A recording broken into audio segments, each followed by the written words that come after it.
was changed and made new when an angel made his dream come true. And now he brings his dream to you. And it's Spoonful,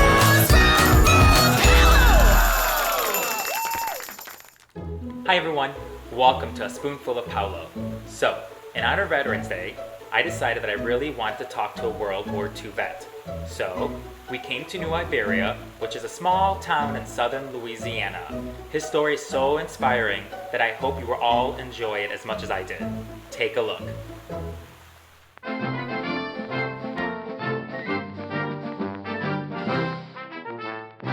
Hi everyone, I am here with Mr. Harold Whitman, a vet from World War II. This is such an honor, and thank you for letting me come to New Iberia, Louisiana to be here and talk with you. How are you doing this afternoon? Good? Feel terrific. Well, you look terrific. So let's go back in time in your life. When you were 20 years old, the United States entered World War II. Was that a difficult decision for you to enlist, or is that something you just wanted to do? Well, it was a condition where it migrated to Zenith, which was Pearl Harbor. Okay. And in '39, I was in a rocking chair. I was 18. Wow. And I was listening on BBC that Germany entered Poland. And my skin crawled because I knew what was going to happen. I knew I'd have to go. Wow. Wow. And I was 18 then. Nobody talked about war, but I knew I had to go. You just knew inside. No one, That's right. no one said, There's "Go, gonna be a you war." must go." You said, "You know what? This is something I want to do. Something I want to help the country with, and let me just go forward and help out." That's amazing. That really is. You know, I hear that St. Joseph, Missouri, was an important place for you. Can you tell us why? Why did that mean so much to you being there? What Well, I happened? met the love of my life. The love of your life, who became your wife. That's right. Wow. We're on a baseball field, and I was catching, and some knucklehead at the bat, instead of stepping forward into the pitch, stepped in the bucket and batted me right across my head and knocked me out. I said, I better go to the hospital. And then And I went there, and that sarcastic nurse treated me like I was some chook. that sarcastic nurse who you ended up loving and boy, marrying and how spent true. many years with. You got to go overseas, you know, during all this. How was that a kid from New Orleans? Then you're in the Middle East, you're in Africa, you're in China. How was that experience? I found it very enjoyable. Really? I have a craving for knowledge. Always have had.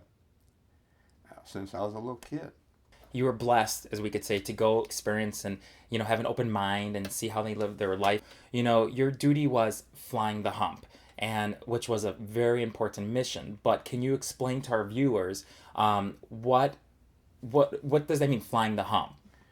Well, a hump is a route that crosses the southeastern extension of the Himalaya Mountains. Got it, right?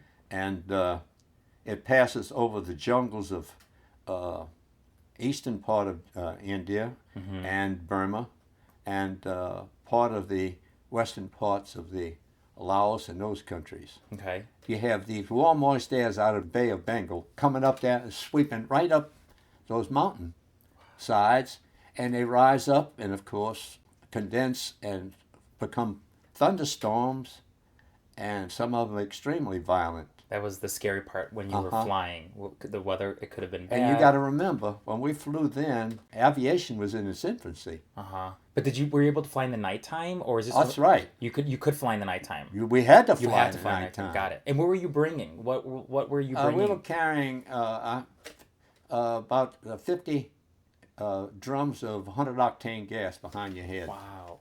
And then on other trips, we'd have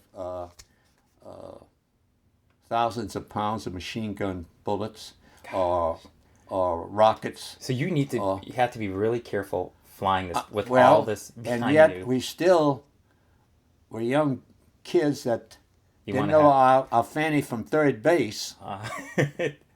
Airline pilot, when he flies a plane, has 5,000 hours before he's considered to be interviewed for a left seat. Right. To be the first pilot.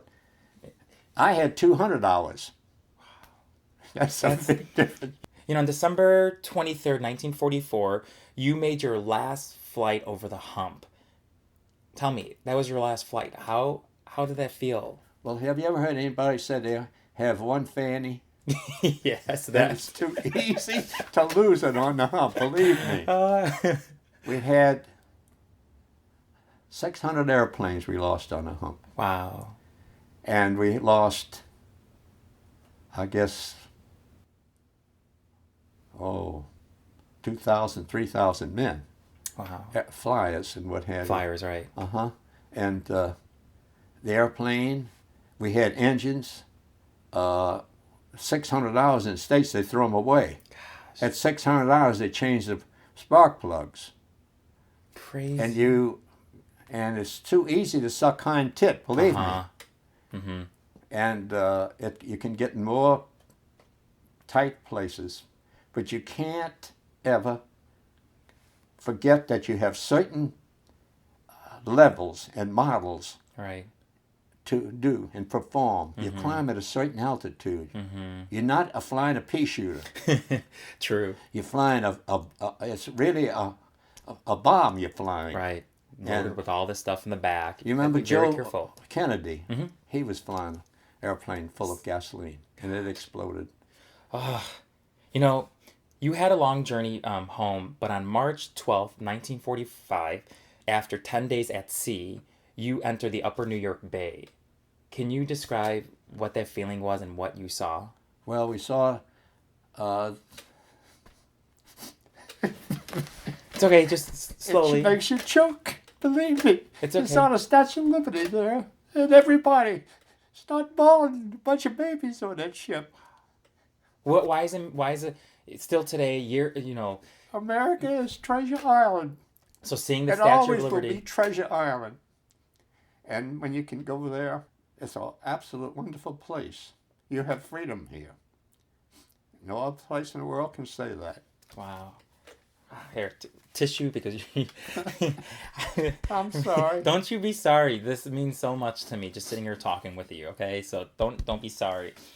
You know, as you look back at those 3 years of your life, what was the greatest lesson you learned?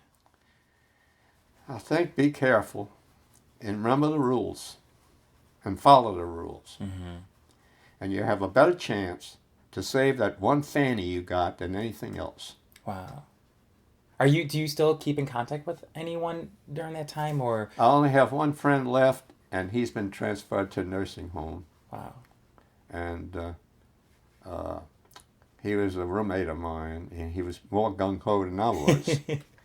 And he stayed over and got more time and then made a captain. Wow. I told him they can jam the captain. I want to keep that one fanny I had. I'm going home.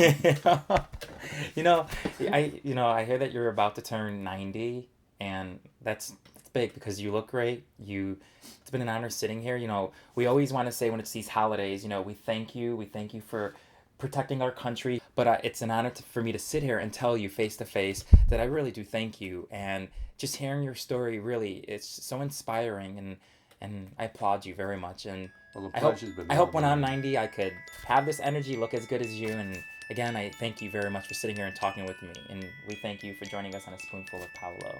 Thank you, Mr. Whitman. Appreciate it.